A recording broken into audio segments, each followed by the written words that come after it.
विदेश में पाकिस्तान की पोल खोलने गए प्रतिनिधिमंडल स्वदेश लौटे। सर्वदलीय प्रतिनिधिमंडल ने प्रधानमंत्री नरेंद्र मोदी से की मुलाकात। सदस्यों ने अपने अनुभव किए साझा।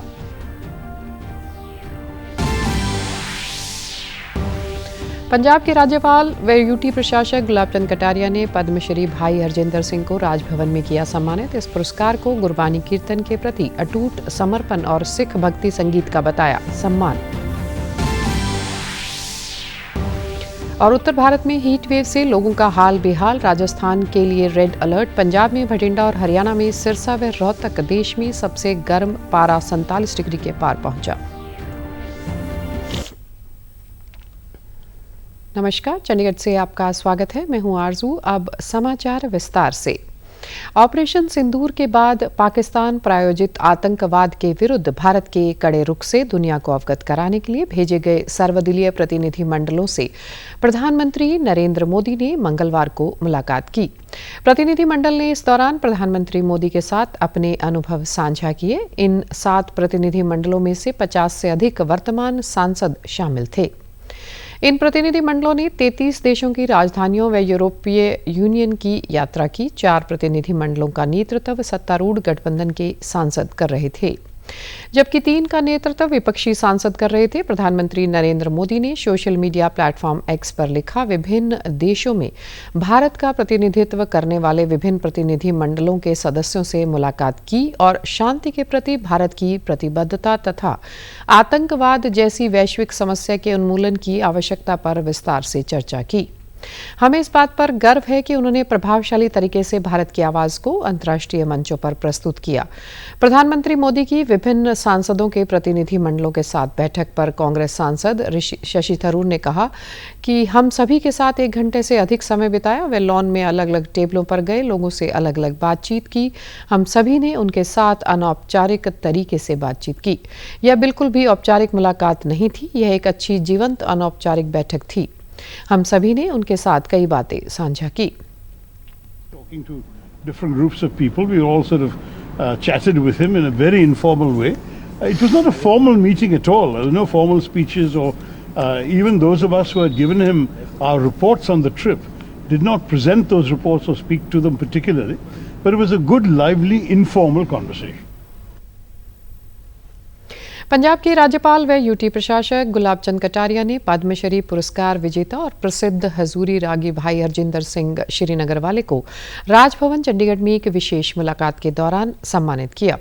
भाई हरजिंदर सिंह को हाल ही में भारत की राष्ट्रपति द्रौपदी मुर्मू की ओर से गुरबानी कीर्तन की आध्यात्मिक और संगीत परंपरा में उनके उत्कृष्ट योगदान के लिए प्रतिष्ठित पद्मश्री पुरस्कार से सम्मानित किया। उन्हें राज्यपाल कटारिया ने हार्दिक शुभकामनाएं दी। राज्यपाल ने भाई साहब की गुरबानी के प्रति अटूट समर्पण की प्रशंसा की और इस पुरस्कार को गुरबानी के प्रति उनकी आजीवन सेवा का एक उचित सम्मान बताया।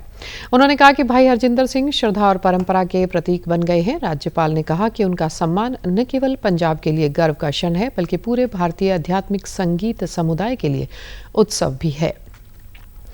भारतीय जनता पार्टी के पंजाब प्रधान सुनील जाखड़ ने कल चंडीगढ़ में प्रेस वार्ता करते हुए प्रधानमंत्री नरेंद्र मोदी के 11 साल के कार्यकाल को भारत के विकास के लिए परिवर्तनकारी युग बताया। उन्होंने इन 11 सालों की उपलब्धियों को साझा करते हुए कहा कि मोदी सरकार के राज में विकास दर 6.5% तक पहुंच गया है। भारत ने जापान को पीछे छोड़ते हुए विश्व की 4थी सबसे बड़ी अर्थव्यवस्था बनने का गौरव हासिल किया है। 55,000 किलोमीटर से अधिक राजमार्गों और एक्सप्रेस वे का निर्माण हुआ है। इतना ही नहीं, 55 करोड़ से अधिक लोगों को स्वास्थ्य बीमा प्राप्त हुआ है। 50 करोड़ परिवारों को पानी उपलब्ध हुआ है और 4 करोड़ घर बनाए गए हैं। ग्लोबल इकोनॉमी चौथे नंबर ते आ गए साहब, 5वें नंबर तो चले सी, चौथे नंबर ते आ गए। IMF की रिपोर्ट के मुताबिक असी जापान नू क्रॉस कर लिया। GDP growth rate 6.5% average year 24-25। अज फ्री अनाज मिल रहा है।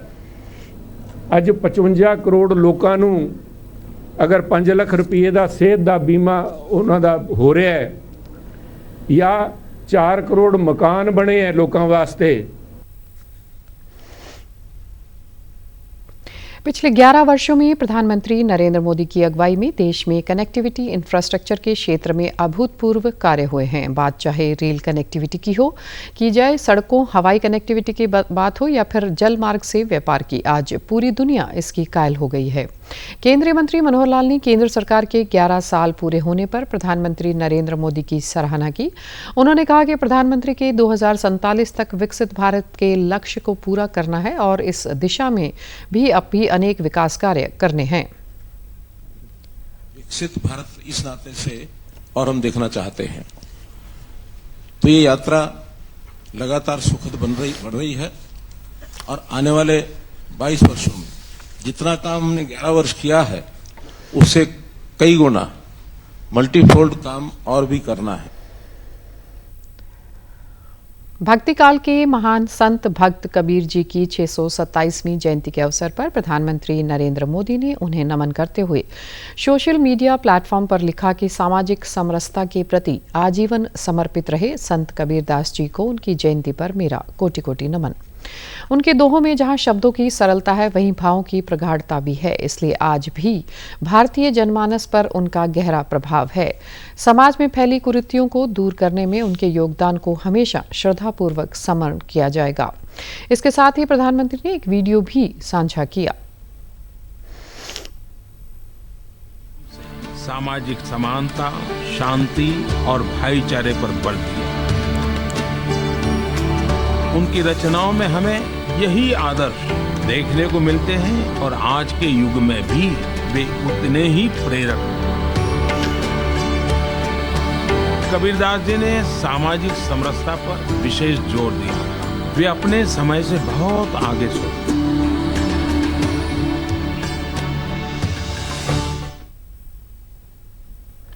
पंजाब सहित देश के विभिन्न हिस्सों में कबीर जयंती पर भव्य कार्यक्रम का आयोजन किया जा रहा है। इस अवसर पर पंजाब के जलंधर स्थित भार्गव नगर में सतगुरु कबीर जी के मुख्य मंदिर में एक समारोह आयोजित किया जा रहा है, जो रात 10 बजे तक चलेगा।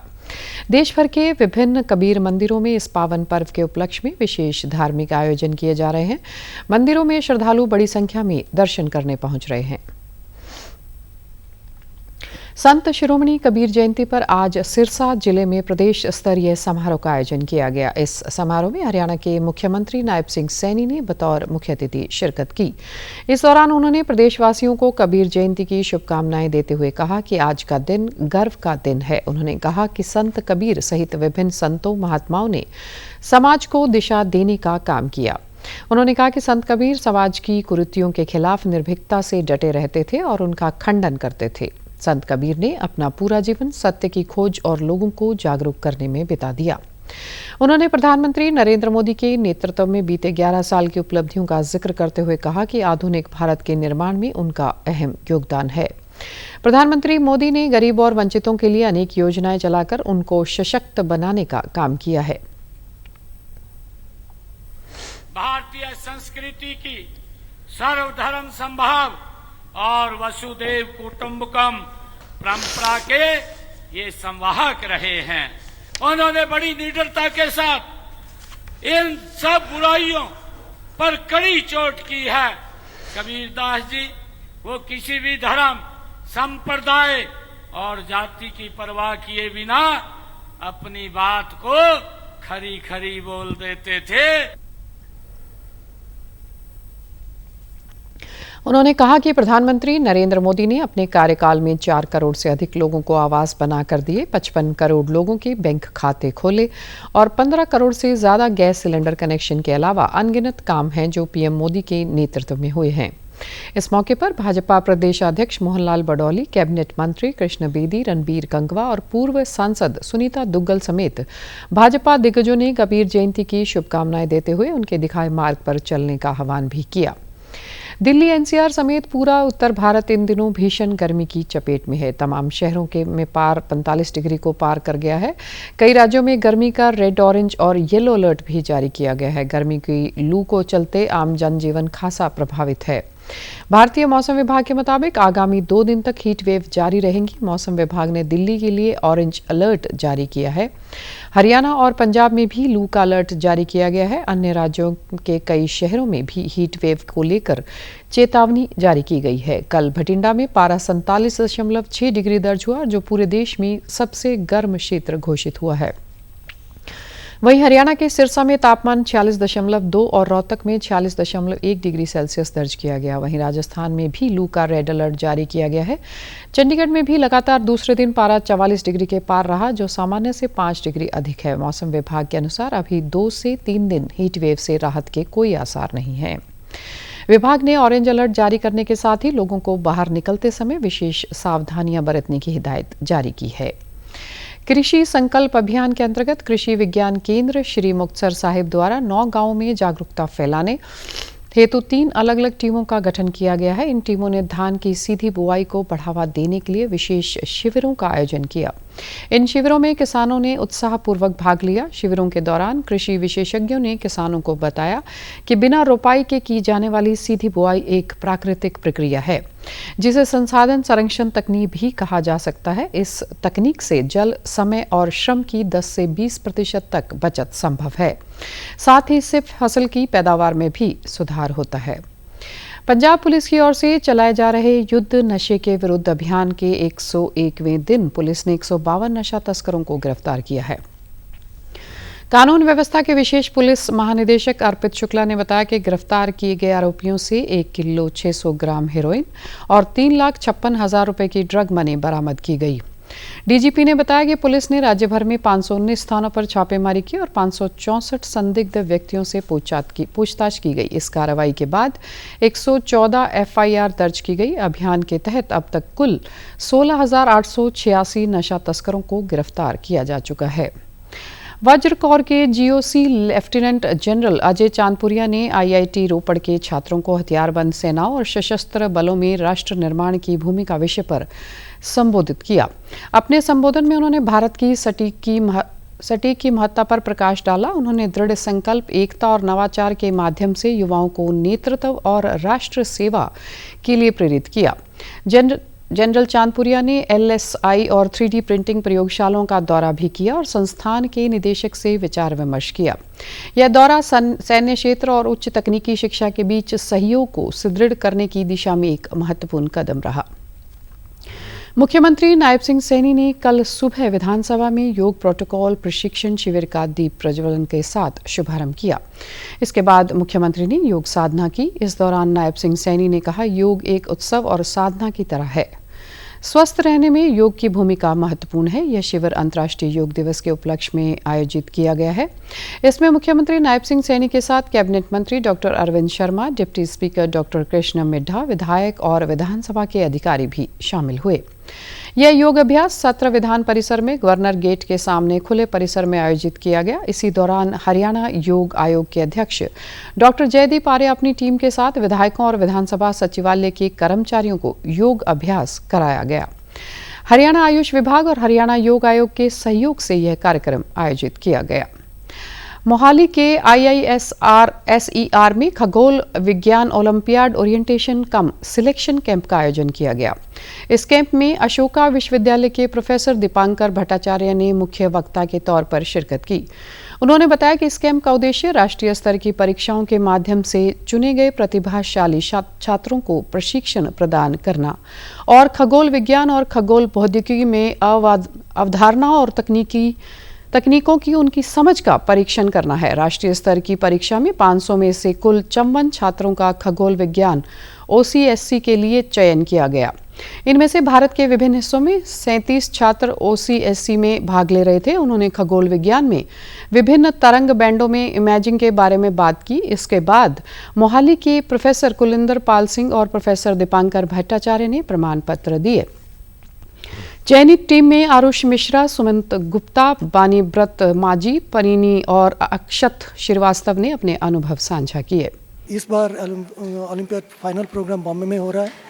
सो इस प्रोग्राम यहाँ जो हो रहा है वो ओलंपियाड के लिए ट्रेनिंग किया गया। कहीं छात्रों को चुनकर यहाँ पे ट्रेनिंग दिया गया है। उसमें से सबसे अच्छा जो परफॉर्म किए हैं उनके लिए एक टीम बनाने फाइनल टीम 5 छात्रों को बनाया है। वो इस साल मैं IOA के लिए सिलेक्ट हुआ हूँ, जो अभी इंडिया मुंबई में होने वाला है अगस्त में। एस्ट्रोनॉमी मुझे बचपन से बहुत पसंद है।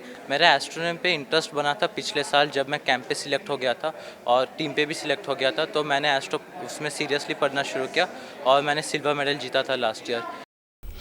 और आप हमारे समाचार YouTube channel DD news Chandigarh, Facebook DD news Chandigarh और social media X DD news CHD पर भी देख सकते हैं। इसी के साथ चंडीगढ़ से समाचारों का सिलसिला समाप्त होता है। नमस्कार।